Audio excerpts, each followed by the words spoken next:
Well, it is another day of quoting. We are headed to a job site and starting the day with a potential pond quote with 4 others to go after that. Let's get this day going. All right, so we are here on the site. That orange pole there represents something. I will explain that to you guys here in just a minute. We've got another orange flag right down there in the bottom and another one over here in the tall weeds that you can't see. But everywhere, including where I am standing, the ultimate goal is for that to be water. But I want to show you guys a really cool thing here. In our area, it's rare to have a big body of water with a small levee. Typically in our area, you have a medium body of water with a big levee, and this is no different. But this one here has a little bit different feature in it. There's the property owner has dug some test holes. You can see where he's dug some test holes over here just to see, excuse me, try to find where the rock seam is. But that rock ledge right there wraps all the way around in this corner and actually continues on over into that hillside.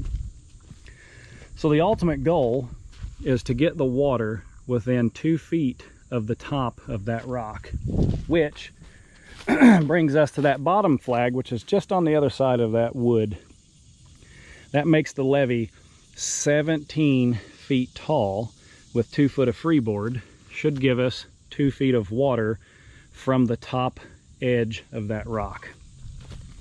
If we go over here on this corner, this is actually the opposite corner of the levee, in which is furthest away from the dwelling. And this stake and flag here is actually 6 feet lower than top of levee, which again is 2 foot above. Well, the top of levee realistically is top of rock, and then the water is 2 foot lower, which is that 2 foot of freeboard. So somewhere right up in here is where that levee is going to tie in. And as you guys can see, this is basically just a big basin, and we can't rob much dirt out of this area. A, because test holes show a lot of rock. Again, we didn't dig the test holes, the actual property owner did. But B, we know there's rocks in that hillside, and we don't want to open up a seam or anything that's going to cause this thing to leak. And the levee will actually run straight from this post, straight through that flag, go a little bit further over there to where that dead leaf is, limb and leaves, not the big pile, the small one here.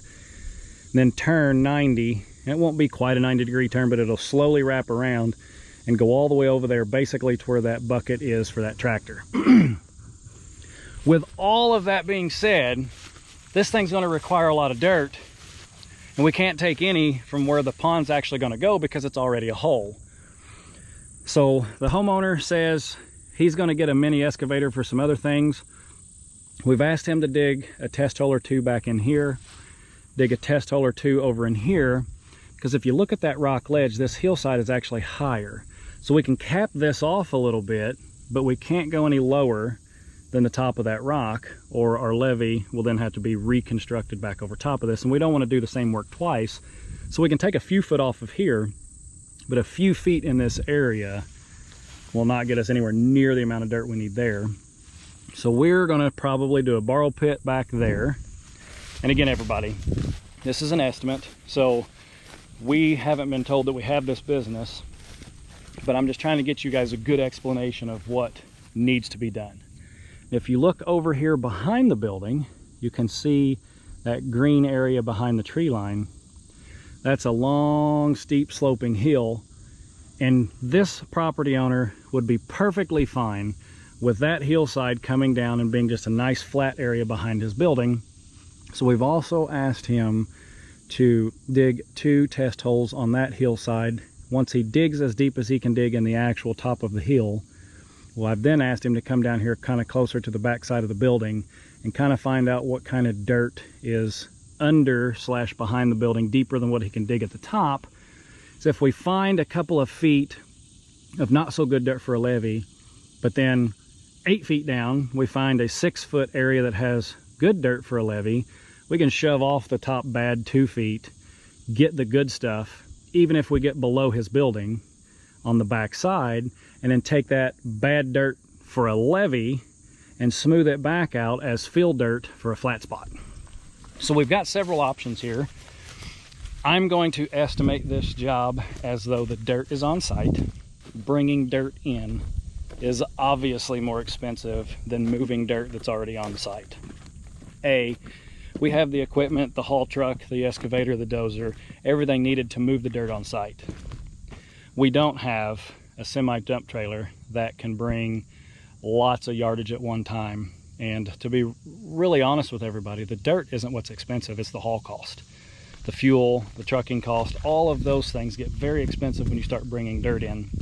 So I'm going to estimate this pond, potential pond, as a dirt on site pond build.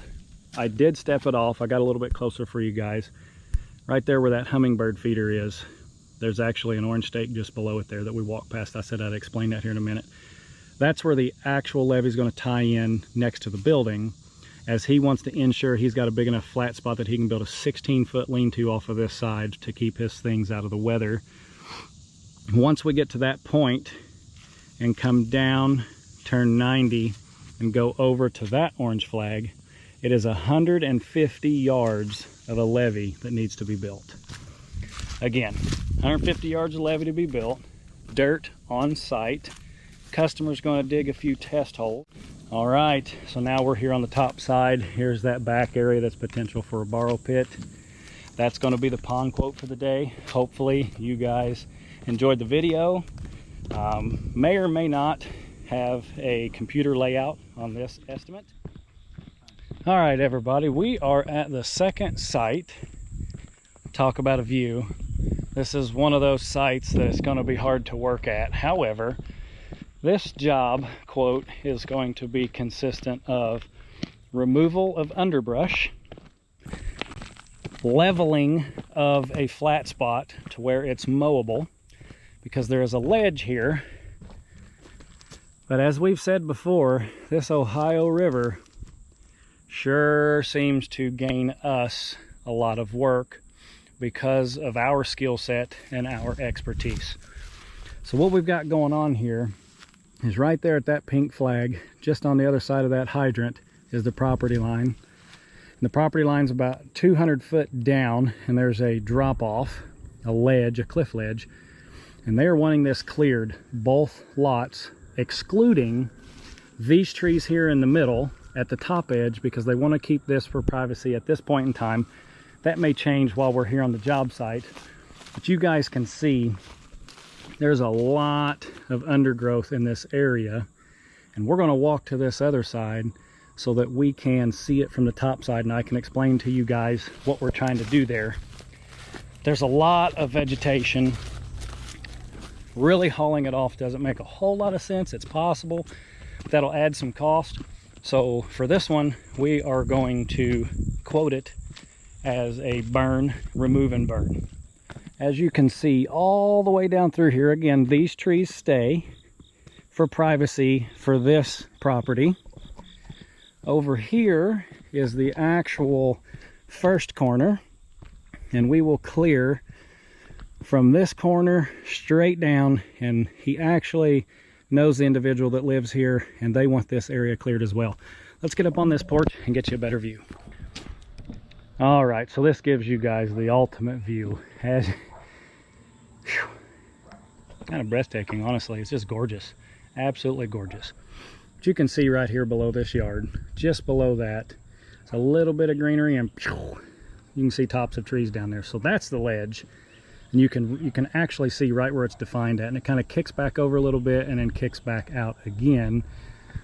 We're not going to go quite over to that low spot. Right over there is where we were just standing. And again, these trees stay for privacy at this point. But from right here all the way across into that low spot right there, they want us to clear all of this, burn it on site. And then this level actually continues down through there, and it steps up again right here, so it's kind of stepped.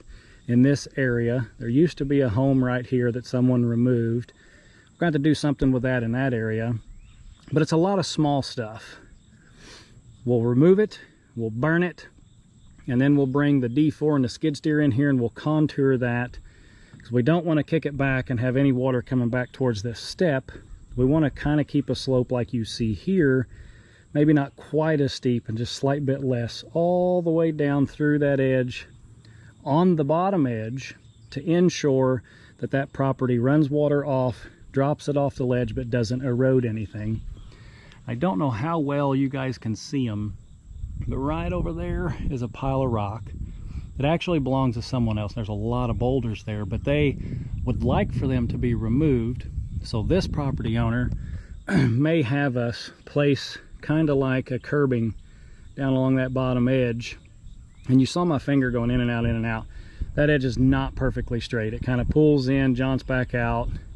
It's not severe, but it's not a perfectly straight line either. So what I have told this property owner, potential customer, I really don't want to give them a quote on placing rocks yet, because we don't have a footage. We don't know how high it's going to need to be, and I'd really hate to give him a number on moving 10 rocks if 50's needed. There's more than 50 rocks over there, so there's plenty of rock to do the job, but I'd hate to give this individual a number and then that number be nowhere near close. I would rather clear the entire area, get us a canvas as we're getting close to being at the end of the initial job, get some measurements, go look at the rock, and give him the adder to this job, in which it'll take to place the rocks on that ledge, because he does want to mow it. And his exact words were, I want to mow it with a zero turn. We all know how zero turns are. I'm learning. But we all know how zero turns are, and what we don't want is him mowing this edge over here and shooting off this edge and, well, anyway, no more customer, I guess would be the best way to put that. So that is what this job holds, and what you guys, what I'll quote here is the 120, the D4, and the skid steer.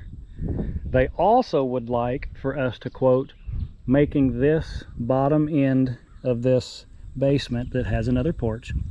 They'd like us to contour this to where it's mowable. And I feel like we've got a nice knot of dirt right here that we could blend right into this that would make this mowable. We do have a set point. This is a septic tank, and then that's the actual inspection cover. And then there is a clean out right there by the porch. So we've got a couple of things we got to be careful with, but this right here, I don't think it'll be that big of a deal to bring this over, wrap it around, and kind of curl it over into this area here to make all of this nice and mowable. Once again, there's the view. As you guys have seen on DP's channel and on my channel as well with quotes, this river just seems to bring us back a lot. And as always, like, comment, subscribe.